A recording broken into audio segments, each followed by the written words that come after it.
देखिए, हरियाणा के लिए बहुत बड़ी सौगात है और 15 दिन में ही ये प्रधानमंत्री जी का दूसरा दौरा है। कुछ दिन पहले वो एम्स की सौगात हमको देकर गए थे और फिर हमको जो है दरियापुर में 200 बेड का आयुर्वेद का अस्पताल मिला।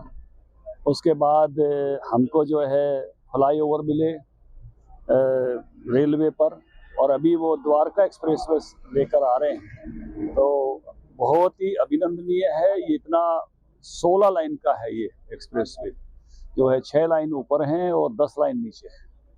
तो इतना शानदार रोड मेरे ख्याल से भारत में दूसरा कोई नहीं है जितना शानदार रोड ये है।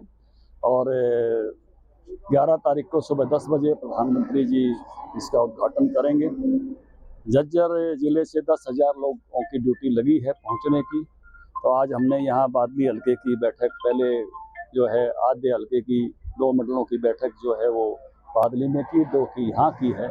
जो हमारी ड्यूटी लगी है उसे 1.5 गुनी संख्या लेके जाएंगे। डेवलपमेंट के लिहाज से कितना महत्वपूर्ण है द्वारका एक्सप्रेस? देखिए, ये तो अमेरिका में एक कहावत प्रसिद्ध है, अमेरिका अमीर देश है, उसकी सड़कें अच्छी हैं, ऐसा नहीं है। अमेरिका की सड़कें अच्छी हैं, इसके कारण से अमेरिका अमीर देश है।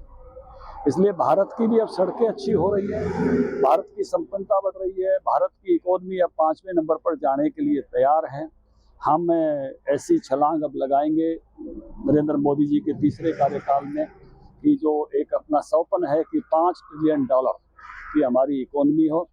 $5 ट्रिलियन को भी आम आदमी की समझ के लिए मैं बता देता हूँ कि ये $5 लाख करोड़ होते हैं। 12 जीरो लगेंगे 5 के नीचे, और डॉलर से गुणा करना पड़ेगा। डॉलर 86 रुपये का है, 87 का है। इतनी बड़ी हमारी इकोनॉमी हो जाएगी। एक समय था कि 1000 वर्षों तक हम दुनिया की सबसे मजबूत इकोनॉमी थे।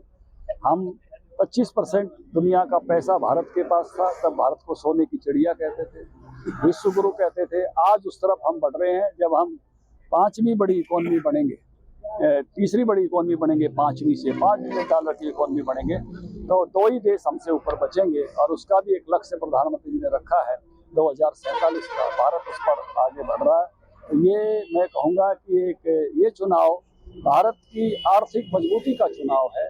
उस पुराना जो हमारे दिलों में कभी जमी हुई बात थी, विश्व गुरु भारत और सोने की चिड़िया भारत, उस रास्ते पर जाने का चुनाव आ रहा है 2024 का। और मैं कहूँगा कि ये कार्यक्रम शायद जो है आचार संहिता से पहले हरियाणा का एक ऐसा महत्वपूर्ण कार्यक्रम है, तो हम सब इसमें नाचते गाते हुए बढ़ चढ़ कर हिस्सा लेंगे।